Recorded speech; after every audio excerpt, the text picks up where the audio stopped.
Qaul itu bukan perkataan lisan. Nah, mari kita bahas. Assalamualaikum warahmatullahi wabarakatuh. Alhamdulillah, kita sekarang memasuki episode ke 163. Nah, 163. Nah, selama ini kan kita sering mendengar lah ya, banyak pendapat dari orang awam sampai dai kondang itu yang mengatakan bahwa kata kaul, nah itu adalah ucapan, itu adalah perkataan atau suara, baik dalam bentuk lisan atau disimbolkan dalam bentuk tulisan. Nah, jadi kalau tadi kita katakan bahwa kaul itu bukan lisan. Jadi apa yang dapat kita pahami? Apa yang dapat kita pahami dari kata kaul ini berdasarkan kata Tuhan, berdasarkan Al-Qur'an. Nah, kaul itu sebenarnya kalau kita lihat dalam bahasa Arab itu bukanlah bentuk jamak daripada kata qala yang kita pahami selama ini. Kata qala itu sebagai kata berkata gitu. Tapi qaul adalah bentuk tunggal dari kata benda, masdar biasa disebut itu, yang jamaknya adalah aqwal.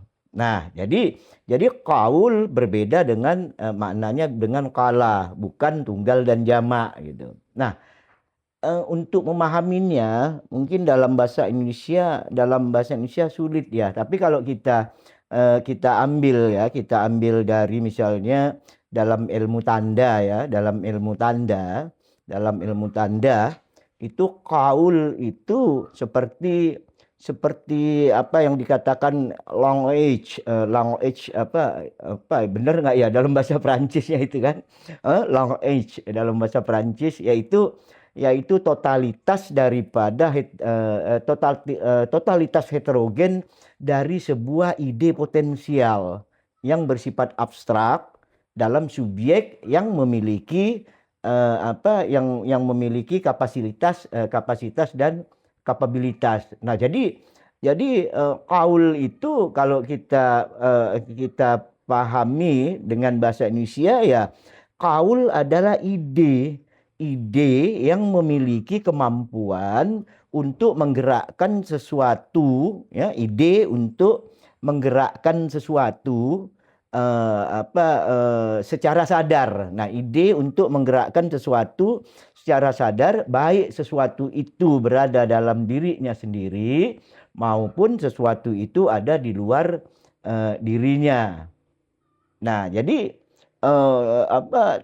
sebenarnya tanpa kaul segala sesuatu bisa bergerak juga gitu. Tapi bergeraknya ini kan bukan karena adanya kesadaran, bukan karena disengaja dengan kesadaran, tapi berdasarkan gerak otonomi yang merupakan sifat dasar yang ada dalam sesuatu tersebut, sehingga sesuatu itu bergerak gitu kan. Misalnya misalnya daun gugur, nah itu kan bergerak itu kan. Nah, tapi itu adalah gerak-gerak fisik ataupun gerak hidup, misalnya hewan bergerak. Nah, ini bukan bergerak karena kesadarannya, tapi itu hanya karena insting. Nah, jadi misalnya kita tidur.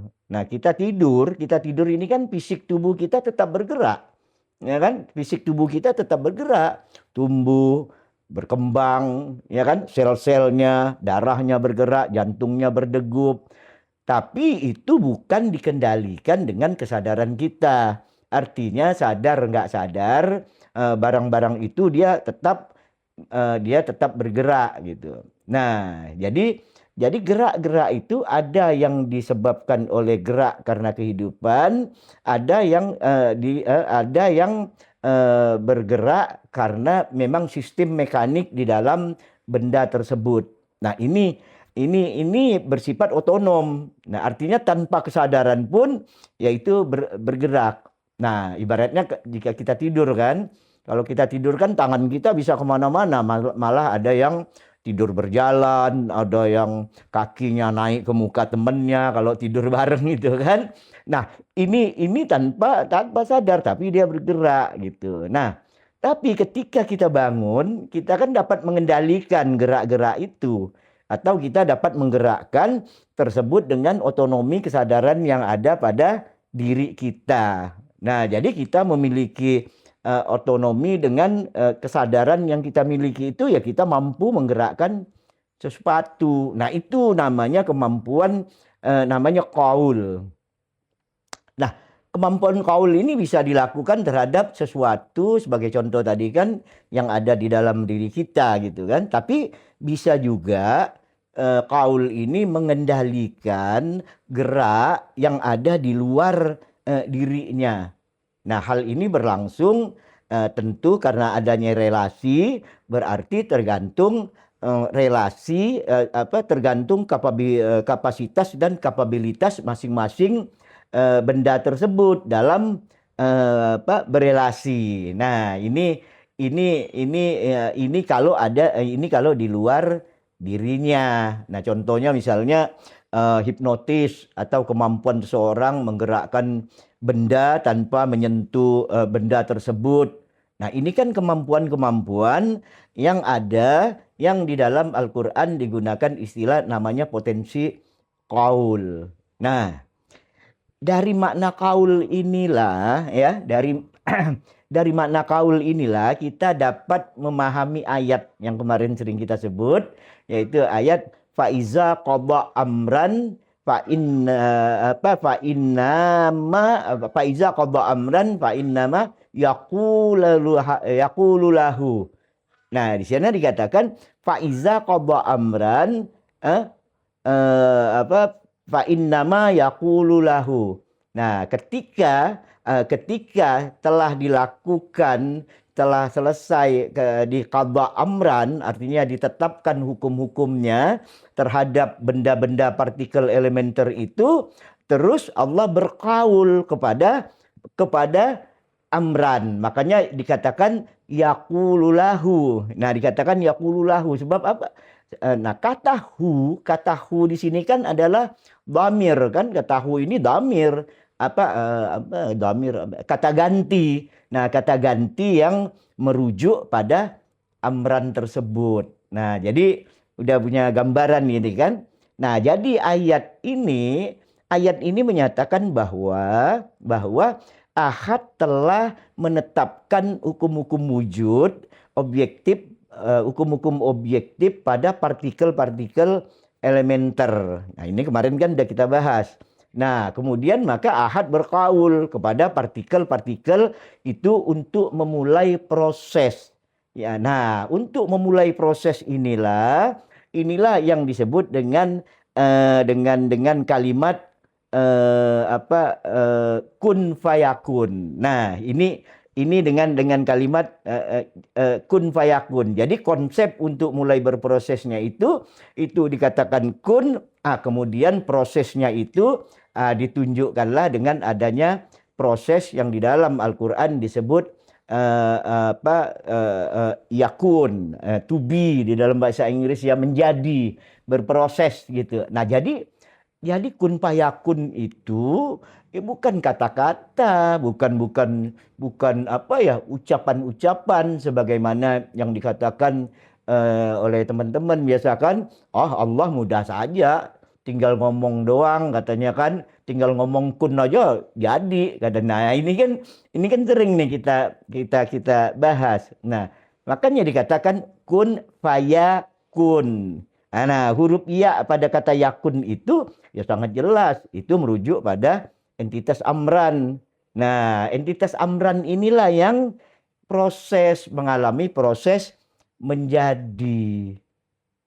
Nah, oke. Jadi sampai di sini kan kita sudah bisa sangat jelas ya. Kita sangat jelas memahami, ya, jelas kan? Nah, sangat jelas memahami Al-Baqarah ayat 117 itu. Nah, ayat 117 itu bahwa Ahad merancang langit dan bumi yang lama ini yang lama itu dirancang menjadi bentuk yang baru. Nah, seperti dikatakan kemarin kan di surah Al-Anbiya itu kan, bahwa sebelum ada langit yang baru, itu sudah ada langit yang lama. Nah, jadi rancangan membuat langit yang baru ini, langit dan bumi yang baru ini dimulai dengan qadha amran, dengan menetapkan hukum-hukum pada partikel elementer. Nah, kemudian kaul ahad, kemampuan, potensialitas yang ada di dalam ide yang ada di dalam ahad ini ditandai dengan konsep yang namanya kun. Kun ini adalah mulainya tindakan terhadap amar. Nah, kemudian mulailah proses terhadap amar tersebut, terbentuklah proses yang sekarang kita kenal langit dan bumi ini. Jadi dia suatu proses yang sangat panjang. Nah, dimulai dengan adanya materi parlementer, materi dasar pembentuk sesuatu, kemudian materi dasar ini menjadi sesuatu. Nah, sesuatu inilah dengan dialektikanya terus tumbuh, berubah dan berkembang sehingga menjadilah dunia apa yang kita lihat saat ini. Nah, jadi ya mohon maaf ya, jadi Tuhan bukan sulap gitu dengan perkataan kun, ya kan, kun fayakun. Nah, bisa mendatangkan materi. Jadi secara nalar juga kita nggak bisa menerima kan secara logis perkataan bisa meledakkan sesuatu, bentuk perkataan itu bisa meledakkan atau membuat sesuatu. Ini kita katakan ya sama anak kecil aja kali dia nggak percaya ya. Nah, jadi bagaimana mungkin masih ada kita yang percaya bahwa Allah menjadikan alam semesta ini dari nggak ada menjadi ada, terus katanya itu karena kekuasaan Allah, cukup dengan kun fayakun. Nah, itu kalau biasanya kalau biasanya diskusi mentok, ya itulah namanya Allah, katanya dengan kun aja ya bisa, katanya kita harus yakin. Nah, karena tidak semua agama bisa pakai akal gitu. Nah, ini yang sering kita dengar, kita alami gitu kan. Nah, dari uraian ini kan kita juga dapat memahami bahwa kaul bukan perkataan. Kaul bukan ucapan dalam bentuk bahasa. Nah, tapi kaul adalah kapasitas dan kapabilitas, ya, ide-ide, dalam konteks ini ide-ide Tuhan dalam merancang atau mendesain alam beserta isinya ini melalui hukum-hukum objektif. Nah, oleh sebab itu dikatakan Tuhan kaul Tuhan itu di dalam surah Al-An'am ayat 73. Nah, surah Al-An'am ayat 73 itu dikatakan kaul itu adalah hak, kaulul hak. Nah, kita udah tahu bahwa kata hak adalah kebenaran-kebenaran, proses-proses alam atau proses segala sesuatu saja, apa saja yang berproses secara material sesuai dengan hukum-hukum objektif. Nah, jadi saya ulangi, kaul bukan perkataan atau ucapan, tapi ide yang memiliki kemampuan untuk menggerakkan sesuatu secara sadar. Nah, baik sesuatu itu berada di dalam dirinya atau di luar dirinya. Nah, karena misalnya pada manusia, nah karena perbuatan-perbuatan kaul ini dilakukan secara sadar, makanya dia diminta pertanggungjawaban kan, karena dia melakukannya secara sadar. Nah, misalnya membuat kesalahan secara sadar, yaitu diminta pertanggungjawaban. Nah, sekarang kita lihat kalau kita sekarang kita lihat ya, kalau di dalam Al-Qur'an kalau kita lihat kan itu ada dua kaul ya. Dua kaul yang apa yang sama dua kaul dalam bentuk tindakan yang sama tapi dari alasan yang berbeda, tapi proses yang sama.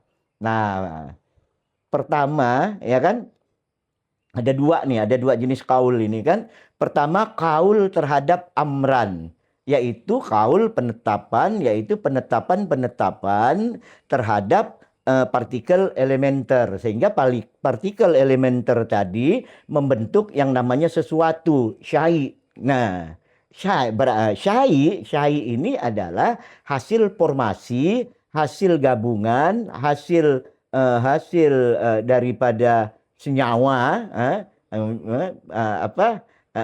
partikel-partikel elementer tersebut. Nah, itu namanya. Jadi syai itu sebenarnya kumpulan-kumpulan daripada susunan-susunan daripada partikel elementer. Nah, hal inilah yang ditegaskan di dalam kalimat di Al-Baqarah ayat 117 itu kan. Nah, dikatakan faiza qada amran fa innama yaqulu lahu kun fayakun. Nah, di sini qada amran kemudian dilakukanlah ya kan kaul melalui kun fayakun. Nah, itu satu. Berarti qada amran. Jadi kaul melalui proses-proses partikel elementer. Nah, ini nanti berguna ini nanti setelah kita membahas selanjutnya ya tentang kelahiran Nabi Isa misalnya segala macam. Nah, jadi kaul yang pertama adalah kaul qada amran yang menetapkan partikel-partikel elementer. Nah, penetapan-penetapan ini nanti hukum-hukumnya ini nanti dia berproses menjadi sesuatu. Nah, sesuatu sebagaimana hukumnya ya kan? Nah, kita sebagaimana sering kita katakan kullu syai'in halik, dia selalu berubah berkembang. Nah, sesuatu yang selalu berubah-ubah ini, nah ini dia melalui kaul juga ketika ada perubahan-perubahan yang dikehendaki oleh Allah. Nah, kaul yang kedua itu yaitu membentuk proses dialektika. Nah, sehingga ya proses dialektika yang berdialektika ini pasti syai' kan? Nah, jadi kaul yang kedua itu adalah membentuk proses dialektika yang dapat membentuk syai', yang dapat membentuk syai' yang lain secara berkelanjutan. Oh, jadi nggak ada habisnya. Kaul yang kedua ini nggak ada habisnya sampai terakhir nanti tetap berlaku. Nah, disinilah yang dikatakan di surah Yasin ayat 82. Nah, sana kan kita sering baca ya kan, setiap malam Jumat tuh kan. Nah, kan iza arada syai'an an yaqula lahu kun fayakun. Nah, di sini coba perhatikan. Kalau tadi iza qada amran, kalau ini iza arada syai'an. Jadi ada qada amran, ada arada syai'an. Nah, arada syai'an inilah proses perubahan-perubahan selanjutnya sampai akhir nanti segala sesuatu. Nah, jadi ada dua kaul ya. Satu qada amran yang diproses tetap aja melalui kun fayakun. Yang kedua adalah arada syai'an yang diproses juga melalui kun fayakun. Nah, jadi sampai di sini kita dapat memahami bahwa ada sesuatu ada sesuatu yang terjadi di luar hukum-hukum wujud objektif.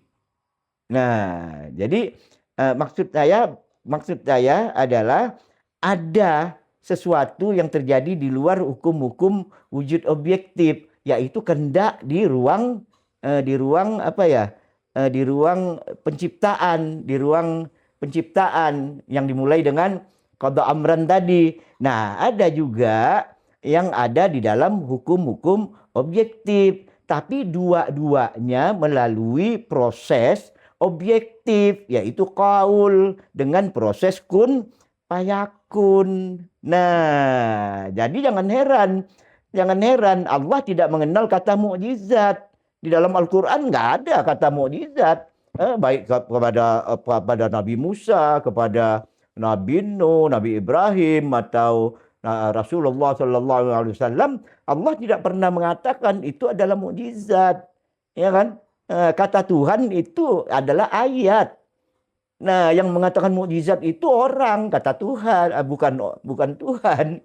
Jadi kata Tuhan semua yang terjadi itu adalah ayat, tapi sesuatu yang terjadi yang kita anggap di luar nalar itu adalah ayat, itu tetap ayat, cuma lu kagak tahu, kata Tuhan kan. Nah, atau lu belum tahu gitu kan.